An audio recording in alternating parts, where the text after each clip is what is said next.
Hey, it's your boy, and I wanted to do a storytime video today to give some background on my father. I did shine him in a very poor light in my last video about domestic violence because he's made some very poor choices in his life. But my father has an incredible story of his own, and I started doing research for a book about him that I want to write a few years ago, starting just giving a timeline in my own notes about his life. My father was born in Pearl City in 1946, Oahu, in the territory of Hawaii. I have his birth certificate, so this was before statehood. And so my father was born, he's a product of World War II. My grandfather was served in World War II as a half Hawaiian, half Japanese man in the Armored Corps Engineers because he didn't want to get hauled into a internment camp because he was pretty Jappy looking, and so were his kids.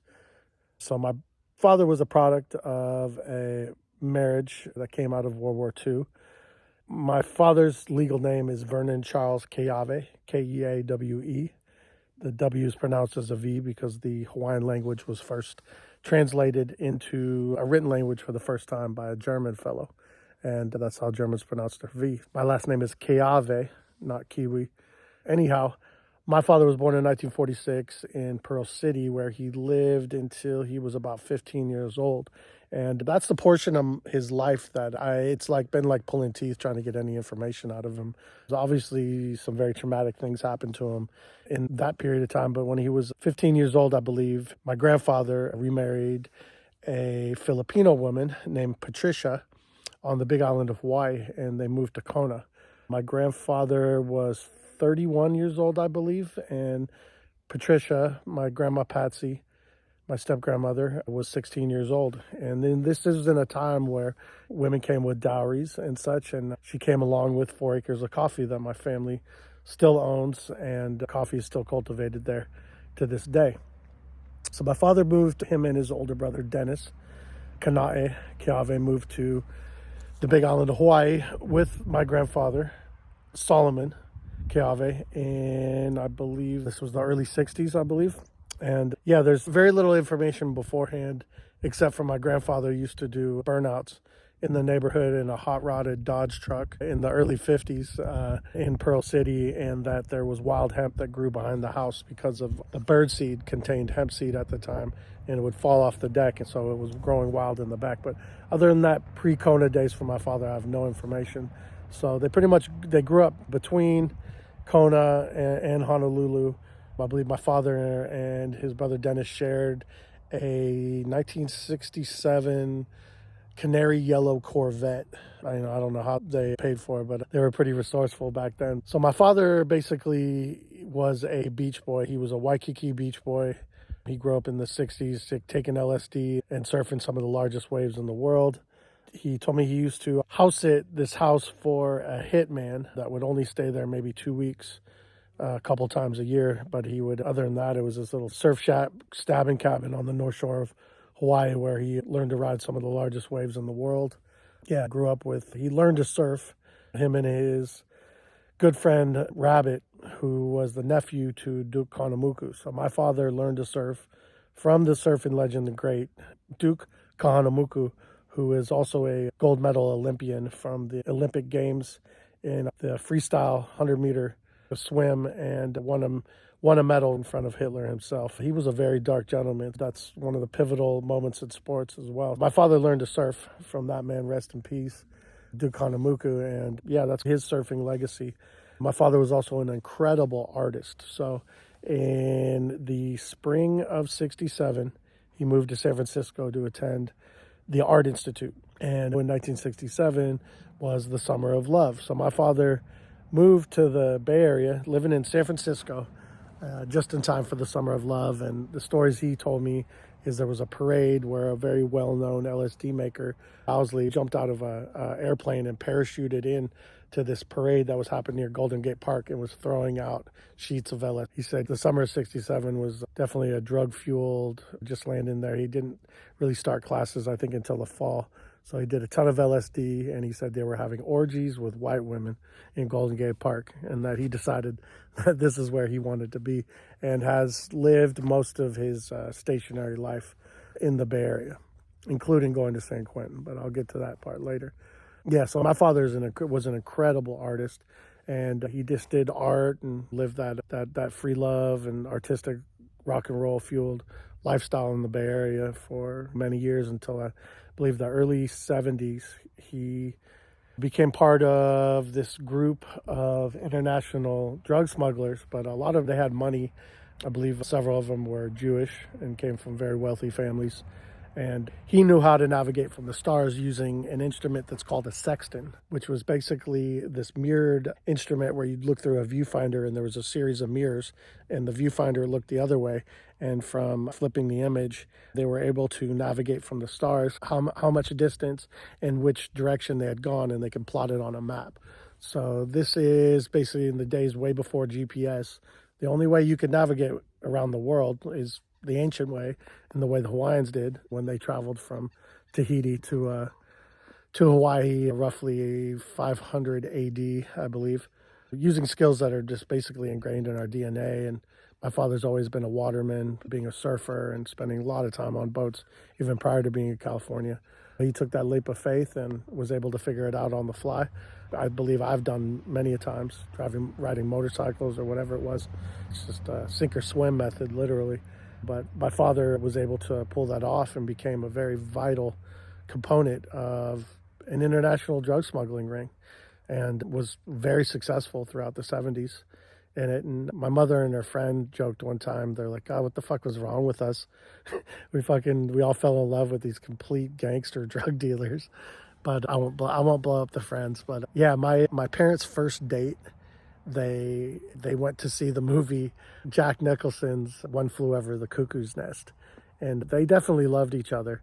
But I think it's definitely a sign and a little look into the type of relationship that they had. And they would actually joke about the fact that their first date, they went to see One Flew Over the Cuckoo's Nest. My parents were together in a time, was the post-60s era of free love, and they never got married. They had a spiritual union, and that's just what was commonplace at that time.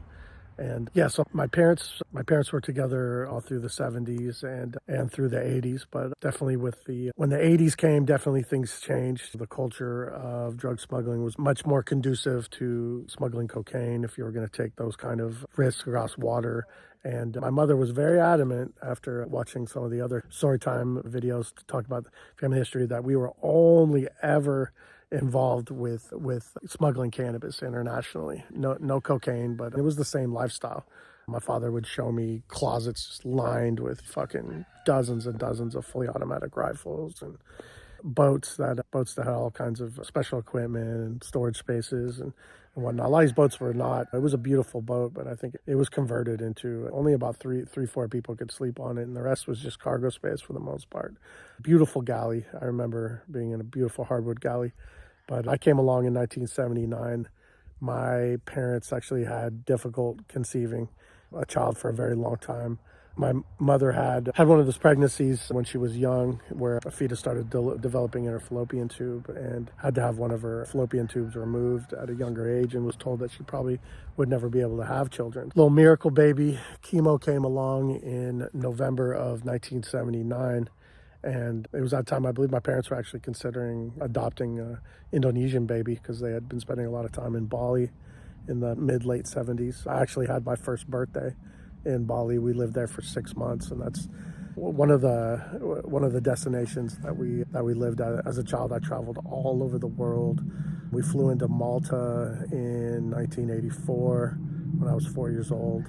And we sailed from Malta to Sicily. I still have my baby passport, and it's stamped in and out of Malta. So we were illegally in Sicily I think we were there for at least a few months. As I recall, I got in my first motorcycle accident with some Marines, or some actual U.S. Marine Corps that had just been fighting in Lebanon. And as my mom said, they were all fucked up and they were just trying to heal themselves by spending time in Europe and riding Vespas around. And I went off on a trip. I remember going way up in the mountains. We were going to visit some lookout place, and coming down, somebody cut us off. I was sitting on the seat in front of the Marine. I don't know what his name was, but he had to grab me and tuck and roll. And in the process, I think I just scraped up an elbow. And I remember my mom said these guys had been to war and had killed people and cleaned up dead bodies, and they were terrified to bring back the drug smugglers, a little Hawaiian boy. And I remember my mom said it pulled up and they were all nervous. And it was like, I'm like, check it out. I got an owie. Like, we fell out. Like, I thought it was the coolest thing that I got my first piece of road rash on a motorcycle, starting a very painful, lifelong love affair with motorcycles. But my father was very good at figuring things out. He definitely had a high level of three-dimensional reasoning. He could fix a lot of things. He was an amazing cook.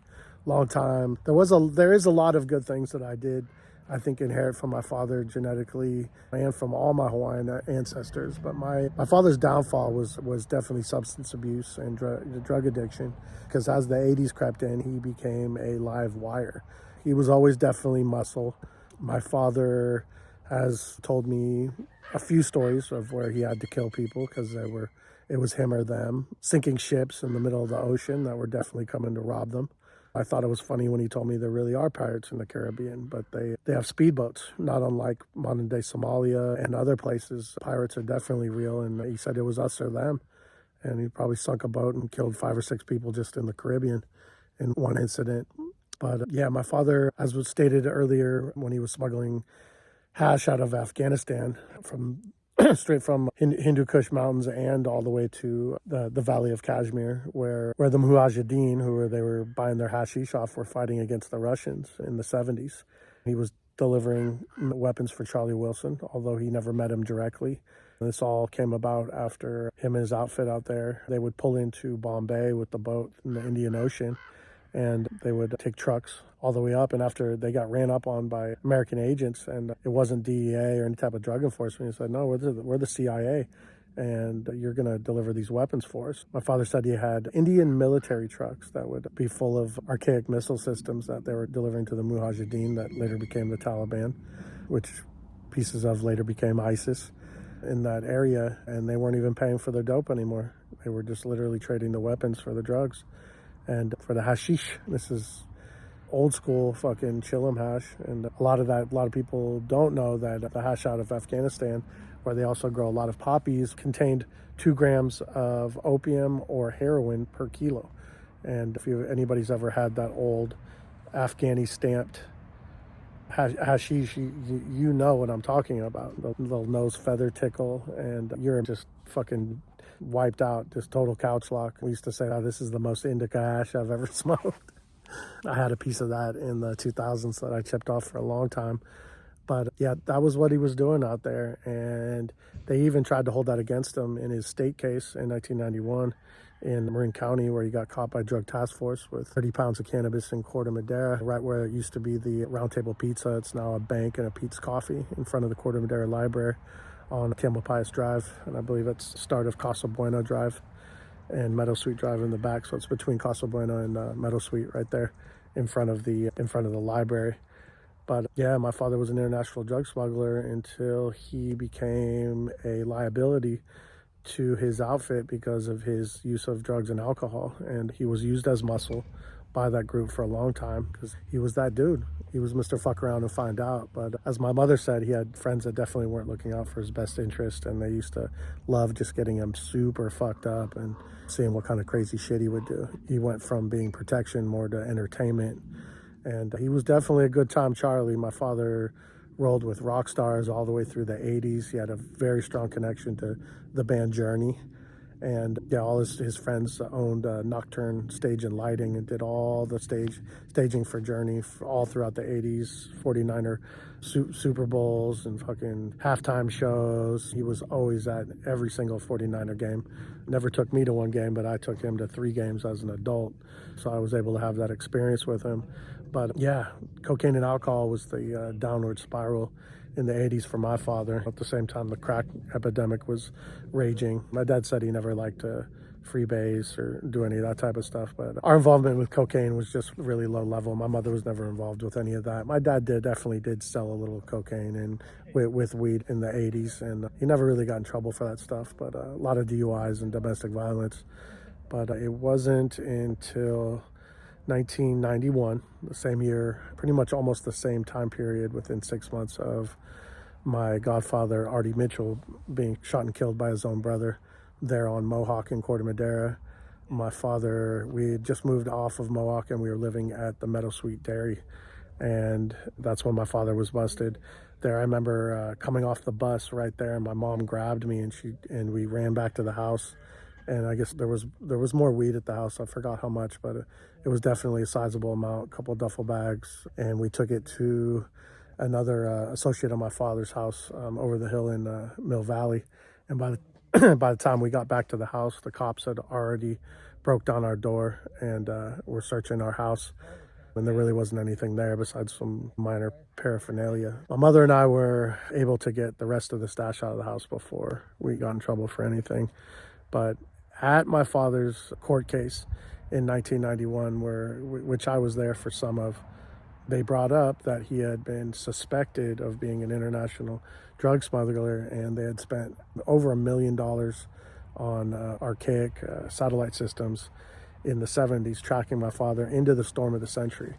Basically, him and his friends decided they weren't going to deliver these fucking weapons for the U.S. government anymore, and I believe they liquidated the weapons there in India or Pakistan, and they left. My dad said he kept some of them. That's what he sank that boat with, was a single use, what they called a law, which was a telescoping little one-use shoulder rocket to sink the boat in the Caribbean. So they held on to some of the weapons, but I guess they liquidated them, and the U.S. government wasn't too happy about that he just found out. So I know there's a CIA file, which I hope I can get a hold of at some point, that has records of these things. But anyway, I was in the 5th grade at the time, and it wasn't until many years later that I was really able to decode all this information that happened at my father's court case. So yeah, he was sentenced to 7 to 9 years, good behavior for possession with intent, basically felony drug sales, and he went to San Quentin. And this was right around the same time that Jim Mitchell went to prison for murdering his own brother, fratricide. And it always bothered me that Jim Mitchell spent less time in jail for murdering his own brother than my dad did for cannabis. He went in after him and he got out before him. And that always really bothered me. Obviously, he's a very wealthy pornographer and had much better lawyers than I did. My mom, she went to the funeral that I did not go to. She said there was porn stars in fur coats. And my mom thought it was just absolutely disgusting to her that people were consoling Jim for murdering his own brother. And yeah, so it bothered me. Somebody who had killed somebody I loved so dearly and treated me so well, and Jim took him away from us. I didn't know Artie as a pornographer. He was just an amazing family man with a big baby blue mirror-tinted van that he would pick us kids up and take us to every amusement park we'd ever want to go to. It was nothing but fun time when we were with Artie. But I remember him very fondly. But this video is actually about my father. And yeah, this was something that bothered me. But my father, the point I was getting at is when he got to San Quentin, he was put on what's called mainline. And those of you know about the prison system, mainline is mainly composed of people who are doing life in prison or have done some super serious crimes. And my father went from GP, general population, to a mainline within 30 days of Jim arriving at San Quentin. So my father, no proof of this, but has always believed that Jim had paid to have my father put in a separate section of the prison because he was the only one that was connected to the family at the time that was in San Quentin and that could get to Jim. Yeah, I believe his cellmate was paid large amounts of money for protection for Jim at the time. And I remember that it was something that really bothered my father. And he told him, he said he saw him one time in a chow hall exchange when they're letting new people in from a different block where you went to eat, where they actually filled your plate back then. And yeah, he said, I know what the fuck you did and I know why I'm in there, but it's good. Basically, go fuck yourself without actually getting into it with him. But my father said there wasn't really alcohol there. You get sick off of Pruno and stuff. But he said the only things that were there were methamphetamine and LSD. Those were the two drugs that you could really. He said he did acid one time and he spent almost 8 hours. He's over 6 foot tall, but he spent 8 hours touching both sides of his world. And as he described it, I don't even like doing LSD inside of a house. I like being out here in nature and whatnot and being in tune with it. But he definitely started to develop a crystal meth habit while he was in there. And he served 6 out of a 9-year bid with good behavior, but he kept going back for parole violations, dirty piss, fights, DUI, or whatever the infraction was. I think cumulatively he spent over 10 years of his life in jail, but he just kept going back. But he had a girlfriend who I loved to death when I was young, a blonde girl named Connie from New Jersey. Connie, she was awesome. She rode motorcycles. I used to ride on the back of her motorcycle. We'd go to Reno, Tahoe. She was a gambler. But my father said that she had owned a catering business, and I kept going, I want to see the kitchen, I was into cooking as a teenager when my dad got out of prison when I was about, just before I started driving, so I was about 15. And yeah, she had to sit me down one day. She's like, Chemo, I don't run a catering business. I cater to the needs of lonely businessmen and tourists. I run an escort service, and I have almost 30 girls in my stable. And I was like, oh, okay. I'm 15 years old. I'm like, I thought it was the coolest thing in the world. That I couldn't talk about, but just keep this on the low. And yeah, I got stories. They were all fucked up. Connie also had a meth habit, and her and my dad were biggest train wreck relationship. Her house would get torn apart by the parole officer coming on a surprise visit, find a little bag of her weed, and my dad would go back to jail.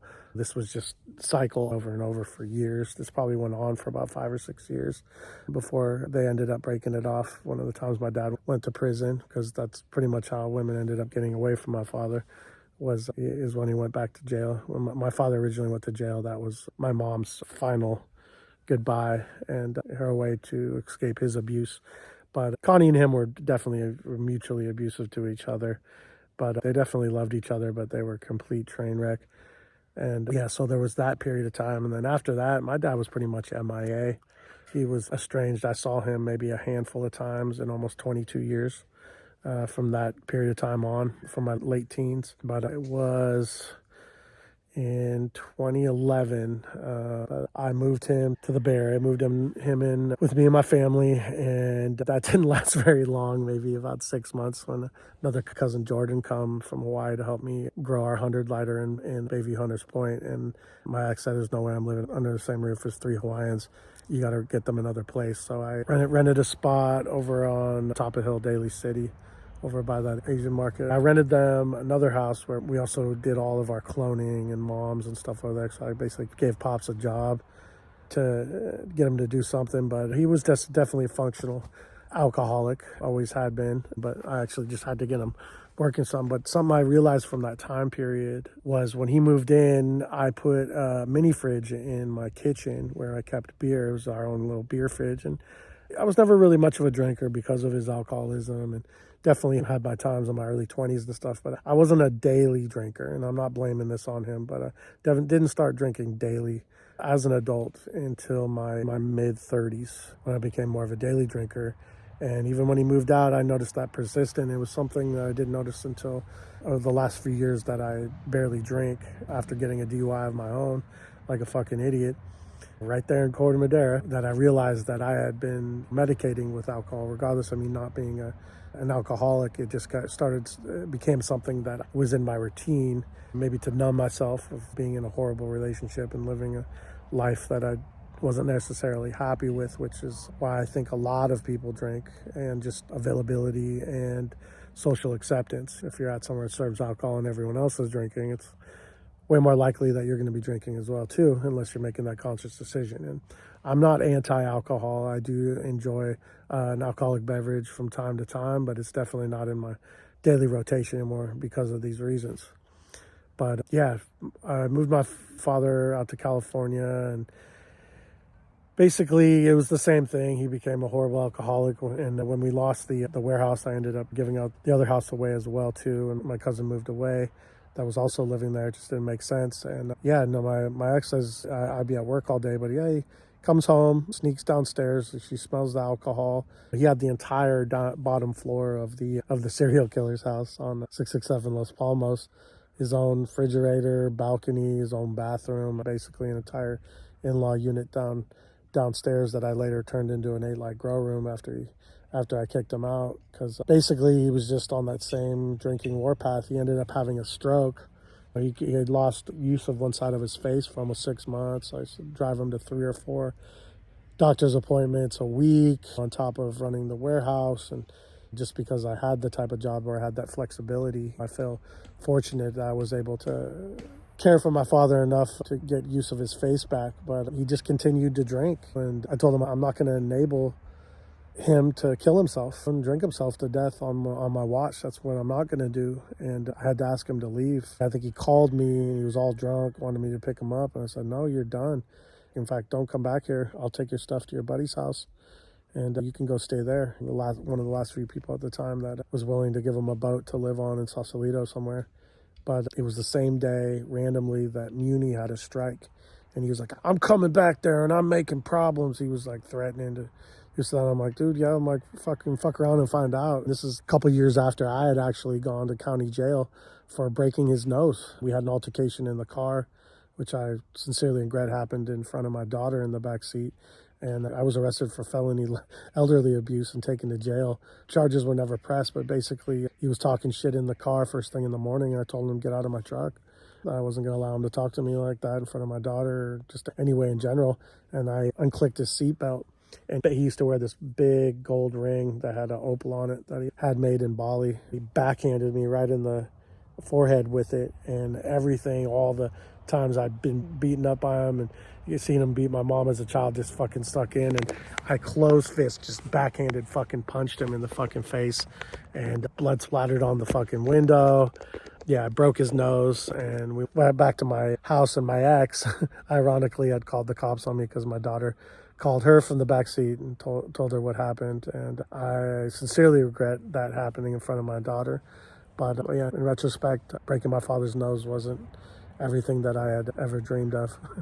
How enjoyable I dreamed it had been before that. But yeah, I did that, and I have to live with that, and just as he has to live with all the things that he did. And regardless, it's no excuse. I should have put hands on my then elderly father, but his alcoholism was definitely something that's affected the trajectory of my life in many ways, and that was my reaction to it at the point.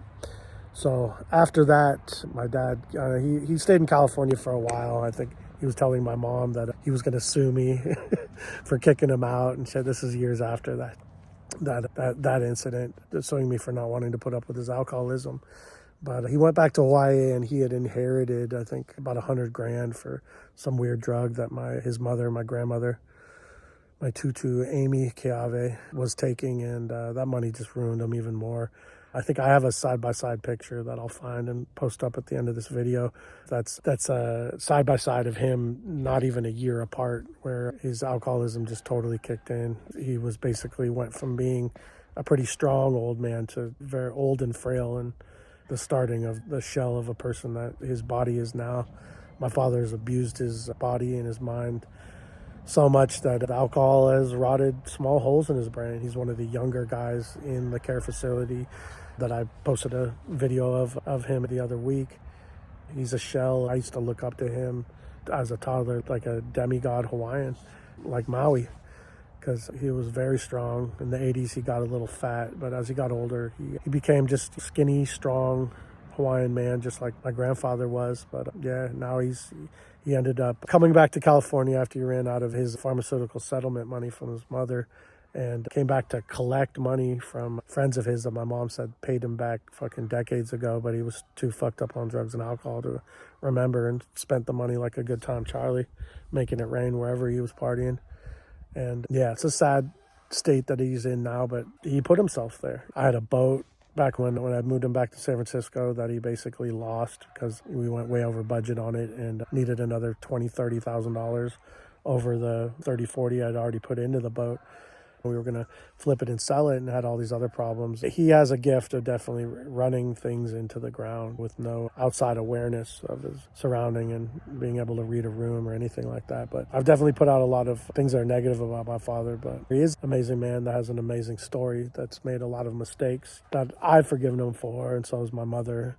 One of the last times when he was living in the house I rented, he almost blew up the house multiple times by leaving the gas on all night. With that house had open pilot lights for the gas heater, and that got going on 10 years ago. He was slipping from being able to take care of himself. His cooking went to shit. My father used to be one of the most amazing chefs and cooked pretty much anything you could imagine. Probably where I get some of those skills from as well too. But God, I'm gonna fucking freak out in the day that I start my kicking skills. If I can't cook for myself, put a fork in me. But yeah, there's no way that I would, no matter how much money I have or didn't have, would be able to take the chance of having him in my home and the ability to be destructive in my life. I've forgiven him for the destruction he's already caused in my life.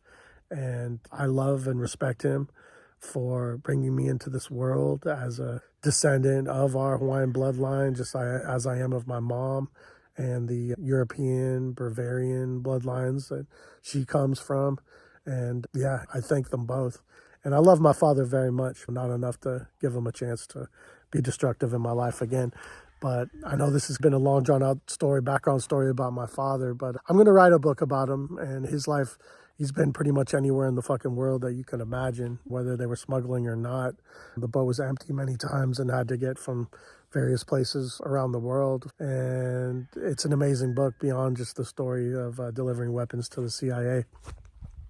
When I do put that together, that's still a long-term project and even more research that I have to do to make sure that all the amazing stories are included. And I'm not going to tear my father apart in that book. I'm going to present him as he is. And when I write my own book about my own journey, a lot of more of these more painful and traumatic and destructive stories will be told. But that's the story of my father, Vern Charles Keawe, a.k.a. instead of also known as the word aku, is from the source. So that was part of my dad's folklore, is this, like he was the plug, you're getting it from the source. His friends always called him Aka. And that's probably going to be the part of the title of the book. But anyway, love you all. Don't forget to love yourself, because if you don't love yourself, you can't love anybody else. It's your boy, Dr. Delta.